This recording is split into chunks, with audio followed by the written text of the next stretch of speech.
ಕಳಚಿದ ಕನ್ನಡದ ಸಾರಸ್ವತ ಲೋಕದ ಮತ್ತೊಂದು ಕೊಂಡಿ ಖ್ಯಾತ ಕವಿ ಸಾಹಿತಿ HSV ಅಂತಲೇ ಖ್ಯಾತರಾಗಿದ್ದ HS ವೆಂಕಟೇಶ ಮೂರ್ತಿ ವಿಧಿವಶ. ಸಲೂನ್ಗೆ ನುಗ್ಗಿ ಲೇಡಿ ರೌಡಿ ಗ್ಯಾಂಗ್ ಅಂತಲೇ 3 ಅರೆಸ್ಟ್. ಪತ್ನಿ ಟಾರ್ಚರ್ಗೆ ಡೆತ್ ನೋಟ್ ಬರೆದಿಟ್ಟು ಪ್ರಾಣ ಬಿಟ್ಟ ಪತಿ. ಮಂಗಳೂರಿನಲ್ಲಿ ಹಿಂದೂ ಮುಖಂಡನಿಗೆ ಜೀವ ಬೆದರಿಕೆ. ಜನೌಷಧಿ ಕೇಂದ್ರ ತೆರವಿಗೆ ಬಿಜೆಪಿ ತೀವ್ರ ಖಂಡನೆ. ರಾಜ್ಯಾದ್ಯಂತ ಕಪ್ಪು ಪಟ್ಟಿ ಧರಿಸಿ ಸರ್ಕಾರದ ವಿರುದ್ಧ ಆಕ್ರೋಶ. ಬೆಳಗಾವಿಯಲ್ಲಿ ಹೊತ್ತಿ ಉರಿದ 3 ಅಂಗಡಿಗಳು. ಎಲ್ಲವನ್ನು ನೋಡೋಣ ಕರ್ನಾಟಕ ಟಾಪ್ 20ಯಲ್ಲಿ.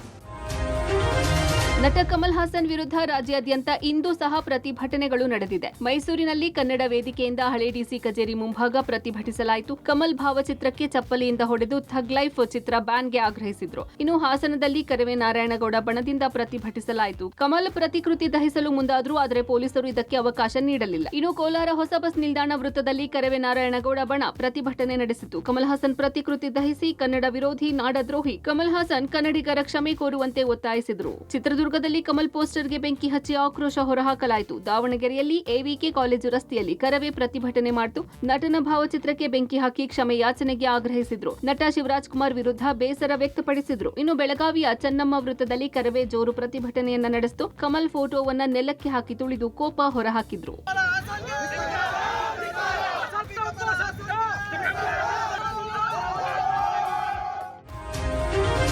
ಕಮಲ್ ಹಾಸನ್ ಕ್ಷಮೆಯಾಚನೆಗೆ ಕನ್ನಡಿಗರು ಆಗ್ರಹಿಸಿದ್ರು. ಎಚ್ಚರಿಕೆ ಕೊಟ್ಟರು. ನಟ ಮಾತ್ರ ಮತ್ತೆ ದರ್ಪದ ಮಾತಾಡಿದ್ದಾರೆ. ನಾನು ತಪ್ಪು ಮಾಡಿದರಷ್ಟೇ ಕ್ಷಮೆ ಕೇಳುತ್ತೇನೆ. ನಾನು ತಪ್ಪು ಮಾಡಿಲ್ಲ, ಹೀಗಾಗಿ ಕ್ಷಮೆ ಕೇಳುವ ಮಾತಿಲ್ಲ. ನನ್ನ ಹೇಳಿಕೆಗೆ ನಾನು ಬದ್ಧ ಎಂದು ಚೆನ್ನೈನಲ್ಲಿ ಹೇಳಿದ್ದಾರೆ. ಇದು ಪ್ರಜಾಪ್ರಭುತ್ವ. ನಾನು ಕಾನೂನು ಮತ್ತು ನ್ಯಾಯದ ಮೇಲೆ ನಂಬಿಕೆ ಇಟ್ಟಿದ್ದೇನೆ. ಕರ್ನಾಟಕದ ಮೇಲೆ ನನಗೆ ಪ್ರೀತಿ ಇದೆ. ನನಗೆ ಈ ಹಿಂದೆಯೂ ಬೆದರಿಕೆ ಹಾಕಲಾಗಿದೆ. ನಾನು ತಪ್ಪು ಮಾಡಿದ್ದರೆ ನಾನು ಕ್ಷಮೆ ಯಾಚಿಸುತ್ತೇನೆ. ನಾನು ತಪ್ಪು ಮಾತಾಡಿಲ್ಲ ಎಂದ್ಮೇಲೆ ಯಾಕೆ ಕ್ಷಮೆ ಕೇಳಲಿ ಎಂದು ಪ್ರಶ್ನಿಸಿದ್ದಾರೆ. ಕ್ಷಮೆ ಕೇಳಲ್ಲ ಎಂಬ ಕಮಲ್ ಹೇಳಿಕೆ ಕನ್ನಡಿಗರನ್ನ ಮತ್ತಷ್ಟು ಕೆರಳಿಸಿದೆ. This is a democratic country and I believe in law and justice and my love for Karnataka is true. My love for Andhra is true. My love for Kerala is true. I've been threatened before and if I am wrong, I will apologize. If I'm not, I won't. It's my lifestyle. Please don't tamper with it. ಕನ್ನಡದ ಖ್ಯಾತ ಕವಿ, ಸಾಹಿತಿ, ನಾಟಕ ರಚನೆಕಾರ HS Venkatesha ಮೂರ್ತಿ ವಿಧಿವಶರಾಗಿದ್ದಾರೆ. ಕಳೆದ ಕೆಲ ದಿನಗಳಿಂದ ವಯೋಸಹಜ ಅನಾರೋಗ್ಯ ಸಮಸ್ಯೆಯಿಂದ ಬಳಲುತ್ತಿದ್ದ HS ವೆಂಕಟೇಶ ಮೂರ್ತಿಯವರು ಖಾಸಗಿ ಆಸ್ಪತ್ರೆಯಲ್ಲಿ ಕೊನೆಯುಸಿರೆಳೆದಿದ್ದಾರೆ. HSV ಅಂತಾನೆ ಖ್ಯಾತರಾಗಿದ್ರು. ರವೀಂದ್ರ ಕಲಾಕ್ಷೇತ್ರದಲ್ಲಿ ಅಂತಿಮ ದರ್ಶನಕ್ಕೆ ವ್ಯವಸ್ಥೆ ಮಾಡಲಾಗಿತ್ತು. ದಾವಣಗೆರೆಯ ಹೂದಿಗೆರೆಯವರಾದ HSV ಬೆಂಗಳೂರು ವಿವಿಯಲ್ಲಿ ಕನ್ನಡದಲ್ಲಿ MA ಸ್ನಾತಕೋತ್ತರ ಪದವಿ ಪಡೆದಿದ್ದರು. ನಂತರ ಸೇಂಟ್ ಜೋಸೆಫ್ ವಾಣಿಜ್ಯ ಕಾಲೇಜಿನಲ್ಲಿ ಕನ್ನಡ ಅಧ್ಯಾಪಕರಾಗಿ ಸೇವೆ ಸಲ್ಲಿಸಿದ್ರು. ಕನ್ನಡದಲ್ಲಿ ಕಥನ ಕವನಗಳು ಎಂಬ ಮಹಾಪ್ರಬಂಧಕ್ಕೆ PhD ಪದವಿ ಪಡೆದಿರುವ HSV 100ಕ್ಕೂ ಹೆಚ್ಚು ಕೃತಿಗಳನ್ನು ಬರೆದಿದ್ದಾರೆ.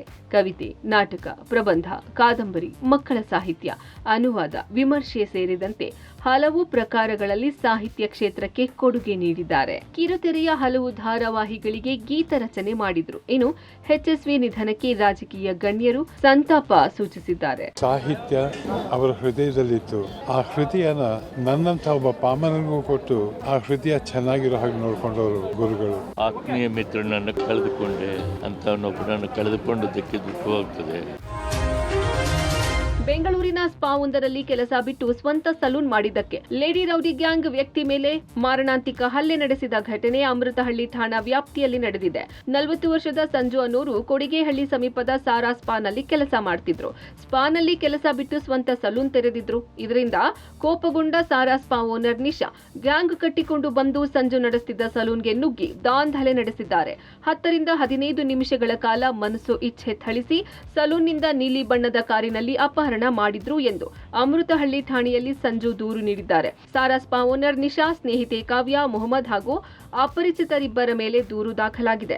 ಕಿಡ್ನಾಪ್ ಮಾಡಿದಾಗ ಡ್ಯಾಗರ್ ಬಿಯರ್ ಬಾಟಲ್ನಿಂದ ಹಲ್ಲೆ ಮಾಡಿದ್ದಾರೆ ಅಂತ ಆರೋಪಿಸಿದ್ದಾರೆ. ಸಲೂನ್ಗೆ ನುಗ್ಗಿ ಹಲ್ಲೆ ಮಾಡಿದ CCTV ದೃಶ್ಯಗಳನ್ನ ಸಂಜು ಪತ್ನಿ ನೋಡಿ ಪೊಲೀಸರಿಗೆ ತಿಳಿಸಿದ್ರು. ಆಗ ಕಿಡ್ನಾಪ್ ಗ್ಯಾಂಗ್ನಲ್ಲಿದ್ದ ಓರ್ವರನ್ನ ಗುರುತಿಸಿ ಪೊಲೀಸರು ಫೋನ್ ಮಾಡಿ ಎಚ್ಚರಿಕೆ ಕೊಟ್ಟಿದ್ದಾರೆ. ಆ ಬಳಿಕ ಠಾಣೆಯ ಮುಂದೆ ಸಂಜುನನ್ನ ಬಿಟ್ಟು ಹೋಗಿದ್ದಾರೆ. ಸಂಜು ಕಣ್ಣು, ಕಿವಿ, ತಲೆ, ಹೊಟ್ಟೆ ಭಾಗಕ್ಕೆ ಗಾಯಗಳು ಆಗಿದೆ.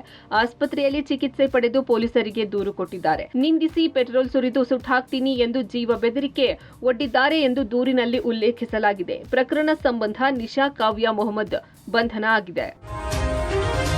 ಬಂಟ್ವಾಳದಲ್ಲಿ ಅಬ್ದುಲ್ ರೆಹಮಾನ್ ಹತ್ಯೆ ಬಳಿಕ ಹಿಂದೂ ಜಾಗರಣ ವೇದಿಕೆ ಮುಖಂಡನಿಗೆ ಜೀವ ಬೆದರಿಕೆ ಬಂದಿದೆ. ಜೈಷ್ ಎ ಮೊಹಮ್ಮದ್ ಉಗ್ರ ಸಂಘಟನೆಯ ಹೆಸರಿನಲ್ಲಿ ಜಿಲ್ಲಾ ಸಂಯೋಜಕ ನರಸಿಂಹ ಮಾಣಿ ಎಂಬುವರಿಗೆ ಬೆದರಿಕೆ ಬಂದಿದೆ. ಹಲವು ಹಿಂದೂ ಮುಖಂಡರ ಲಿಸ್ಟ್ ರೆಡಿ ಮಾಡಿದ್ದೇವೆ, ನಿನ್ನ ಹೆಸರು ಲಿಸ್ಟ್ನಲ್ಲಿ ಮೊದಲಿಗಿದೆ, ನಿನ್ನನ್ನು ಬಿಡಲ್ಲ ಅಂತ ಉರ್ದು ಭಾಷೆಯಲ್ಲಿ ವಾಟ್ಸ್ಆಪ್ ಮೂಲಕ ಆಡಿಯೋ ಮೆಸೇಜ್ ಕಳುಹಿಸಲಾಗಿದೆ. ಇನ್ನು ಕೊಲೆಯಾದ ಸುಹಾಸ್ ಶೆಟ್ಟಿ ಕೂಡ ನಮ್ಮ ಲಿಸ್ಟ್ನಲ್ಲಿದ್ದ, ಆದರೆ ಯಾರೋ ಒಳ್ಳೆಯ ಜನ ಅವನನ್ನ ಕೊಂದು ಹಾಕಿದ್ದಾರೆ. ನಿನ್ನ ಸ್ನೇಹಿತ ರಂಜಿತ್ ಎಂಬುವನನ್ನ ಕೊಲ್ಲುತ್ತೇವೆ, ತಲೆ ಕಡಿದು ದೆಹಲಿಯ ಮೇನ್ ಗೇಟ್ನಲ್ಲಿ ನೇತಾಡಿಸುತ್ತೇವೆ. ನಾವು ದೆಹಲಿಗೆ ಬಂದು ತಲುಪಿಯಾಗಿದೆ. ನಿಮ್ಮ ಪಾರ್ಟಿ ನಿಮ್ಮನ್ನ ರಕ್ಷಿಸಲು ಸಾಧ್ಯವಿಲ್ಲ. ನಿಮ್ಮ ಜೊತೆಗೆ ನಿಮ್ಮ ಮುಖಂಡರನ್ನ ಮುಗಿಸಲಾಗುವುದು ಅಂತ ಜೈಷ್ ಎ ಮೊಹಮ್ಮದ್ ಉಗ್ರ ಸಂಘಟನೆಯ ಹೆಸರಿನಲ್ಲಿ ಬೆದರಿಕೆ ಬಂದಿದೆ. ಸರ್ಕಾರಿ ಆಸ್ಪತ್ರೆಗಳ ಆವರಣದಿಂದ ಪ್ರಧಾನಮಂತ್ರಿ ಜನೌಷಧಿ ಕೇಂದ್ರವನ್ನ ತೆರವುಗೊಳಿಸಿರುವ ಸರ್ಕಾರದ ಆದೇಶ ವಿರೋಧಿಸಿ ಬಿಜೆಪಿ ಪ್ರತಿಭಟನೆ ನಡೆಸಿತು. ಬೆಂಗಳೂರು ಸೇರಿದಂತೆ ರಾಜ್ಯಾದ್ಯಂತ ಬಿಜೆಪಿ ನಾಯಕರು ಪ್ರತಿಭಟನೆ ನಡೆಸಿದರು.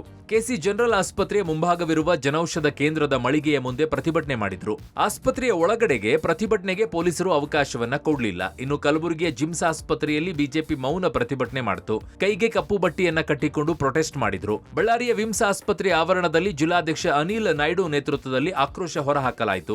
ಬೀದರ್ನ ಬ್ರಿಮ್ಸ್ ಆಸ್ಪತ್ರೆ ಆವರಣ, ಬೆಳಗಾವಿಯ ಬಿಮ್ಸ್ ತುರ್ತು ನಿಗಾ ಘಟಕದ ಬಳಿ ಬಿಜೆಪಿ ಪ್ರತಿಭಟನೆ ಮಾಡಿತು. ಬಡವರ ವಿರೋಧಿ ಸಿದ್ದರಾಮಯ್ಯ ಅಂತ ಧಿಕ್ಕಾರ ಕೂಗಿದ್ರು. ಇನ್ನುಳಿದಂತೆ ರಾಮನಗರ ಜಿಲ್ಲಾ ಆಸ್ಪತ್ರೆಯ ಎದುರು ಬಿಜೆಪಿ ಕಪ್ಪು ಬಟ್ಟಿ ಧರಿಸಿ ಮೌನ ಪ್ರತಿಭಟನೆ ಮಾಡಿತು. ಸರ್ಕಾರಿ ಆಸ್ಪತ್ರೆಗಳಲ್ಲಿ ಜನೌಷಧಿಯನ್ನ ಮುಚ್ಚಲಿಕ್ಕೆ ಕೊಟ್ಟಿರುವಂತಹ ಈ ಕಾಂಗ್ರೆಸ್ ಸರ್ಕಾರ ಜನವಿರೋಧಿಯಾಗಿದೆ, ಆರೋಗ್ಯ ವ್ಯವಸ್ಥೆಗೆ ವಿರೋಧವಾಗಿದೆ. ಇದನ್ನು ಖಂಡಿಸಿ ಇವತ್ತು ಪ್ರತಿಭಟನೆಯನ್ನ ಮಾಡಿ ಸರ್ಕಾರದ ಗಮನವನ್ನು ಸೆಳೆಯಲಿಕ್ಕೆ. ಬೆಳಗಾವಿಯ ರವಿವಾರ ಪೇಟೆಯ ಈರುಳ್ಳಿ ಮಾರುಕಟ್ಟೆ ಪ್ರದೇಶದಲ್ಲಿ ಅಗ್ನಿ ಅವಘಡ ಸಂಭವಿಸಿದೆ. ಇಂದು ಬೆಳಗಿನ ಜಾವ 4 ಗಂಟೆ ಸುಮಾರಿಗೆ 3 ಅಂಗಡಿಗಳಿಗೆ ಬೆಂಕಿ ಹೊತ್ತಿಕೊಂಡಿದೆ. ಸ್ಟೇಷನರಿ ಅಂಗಡಿ, ಪ್ಲಾಸ್ಟಿಕ್ ಬುಟ್ಟಿ ಸೇರಿ ಸಾಮಗ್ರಿಗಳ ಅಂಗಡಿಗೆ ಬೆಂಕಿ ತಗುಲಿದೆ. ಬೆಂಕಿ ನಂದಿಸಲು ಅಗ್ನಿಶಾಮಕ ದಳದ ಸಿಬ್ಬಂದಿ ಹರಸಾಹಸವೇ ಪಡಬೇಕಾಯಿತು. ಪಕ್ಕದಲ್ಲಿ ಪೇಂಟಿಂಗ್ ಅಂಗಡಿ ಮತ್ತು ಪಟಾಕಿ ಅಂಗಡಿಗಳು ಇದ್ದು ಬೆಂಕಿ ವ್ಯಾಪಿಸುವ ಆತಂಕದಲ್ಲೇ ಮಾಲೀಕರು ಅಂಗಡಿಗಳನ್ನು ಖಾಲಿ ಮಾಡಿದ್ರು. ಇನ್ನು ಬಾಗಲಗುಂಟೆ ಪೊಲೀಸ್ ಠಾಣಾ ವ್ಯಾಪ್ತಿಯಲ್ಲಿ ಎಲೆಕ್ಟ್ರಿಕ್ ಬೈಕ್ ಶೋರೂಂನಲ್ಲಿ ಅಗ್ನಿ ಅವಘಡ ಸಂಭವಿಸಿದೆ. ನಿನ್ನೆ ರಾತ್ರಿ 11:30 ಸುಮಾರಿಗೆ ಘಟನೆ ನಡೆದಿದೆ. ಎಲೆಕ್ಟ್ರಿಕ್ ಬೈಕ್ ಬ್ಯಾಟರಿ ಬ್ಲಾಸ್ಟ್ ಆಗಿ ಬೆಂಕಿ ಹೊತ್ತಿಕೊಂಡಿದ್ದು 4 ಎಲೆಕ್ಟ್ರಿಕ್ ಬೈಕ್ಗಳು ಬೆಂಕಿಗೆ ಆಹುತಿಯಾಗಿವೆ. ಮನೀಶ್ ಎಂಬುವರಿಗೆ ಸೇರಿದ ಎಲೆಕ್ಟ್ರಿಕ್ ಬೈಕ್ ಶೋರೂಮ್ ಇದಾಗಿದ್ದು ಶೋರೂಮ್ ಕ್ಲೋಸ್ ಮಾಡಿ ಮಾಲೀಕ ತೆರಳಿದ ಕೆಲವೇ ಕ್ಷಣಗಳಲ್ಲಿ ಅವಘಡ ಸಂಭವಿಸಿದೆ. ಹೀಗಾಗಿ ಯಾವುದೇ ಪ್ರಾಣಾಪಾಯ ಸಂಭವಿಸಿಲ್ಲ. ಪೀಣ್ಯ ಅಗ್ನಿಶಾಮಕ ಸಿಬ್ಬಂದಿ ಬೆಂಕಿ ನಂದಿಸಿದ್ದಾರೆ. ಮಂಡ್ಯದಲ್ಲಿ ಟ್ರಾಫಿಕ್ ಪೊಲೀಸರ ಎಡವಟ್ಟಿಗೆ ಬಾಲಕಿ ಮೃತಪಟ್ಟ ಪ್ರಕರಣದಿಂದ ಬೆಂಗಳೂರು ಪೊಲೀಸರು ಎಚ್ಚೆತ್ತುಕೊಂಡಿದ್ದಾರೆ. ಮುಂಜಾಗ್ರತಾ ಕ್ರಮವಾಗಿ ಅವಘಡಕ್ಕೆ ಆಸ್ಪದ ನೀಡಬಾರದು ಎಂದು ನಗರ ಪೊಲೀಸ್ ಆಯುಕ್ತ ಬಿ ದಯಾನಂದ್ ಸೂಚನೆ ನೀಡಿದ್ದಾರೆ. ಬೆಂಗಳೂರಿನ ಎಲ್ಲಾ ಹಿರಿಯ ಅಧಿಕಾರಿಗಳು ಹಾಗೂ ಇನ್ಸ್ಪೆಕ್ಟರ್ಗಳಿಗೆ ವಿಡಿಯೋ ಕಾನ್ಫರೆನ್ಸ್ ಮೂಲಕ ಸೂಚಿಸಿದ್ದಾರೆ. ಡ್ರಂಕ್ ಅಂಡ್ ಡ್ರೈವ್ ಪರಿಶೀಲನೆ ಮಾಡುವ ಪೊಲೀಸರಿಗೆ ರಾತ್ರಿ ಪಾಳಿಯಲ್ಲಿ ನಾಕಾಬಂದಿ ಹಾಕಿ ಪರಿಶೀಲನೆ ಮಾಡುವಂತೆ ಹೊಸ ಮಾರ್ಗಸೂಚಿ ಹೊರಡಿಸಿದ್ದಾರೆ. ಅದರಂತೆ ಡಿಡಿ ಚೆಕ್ ಮಾಡುವ ಸಿಬ್ಬಂದಿ ರಿಫ್ಲೆಕ್ಸ್ ಜಾಕೆಟ್ ಕಡ್ಡಾಯವಾಗಿ ಧರಿಸಬೇಕು. ನಾಕಾಬಂದಿ ಸ್ಥಳದಲ್ಲಿರುವ ಬ್ಯಾರಿಕೇಡ್ಗಳ ಮೇಲೆ ರಿಫ್ಲೆಕ್ಸ್ ಲೈಟ್ಸ್ ಬಳಸಬೇಕು.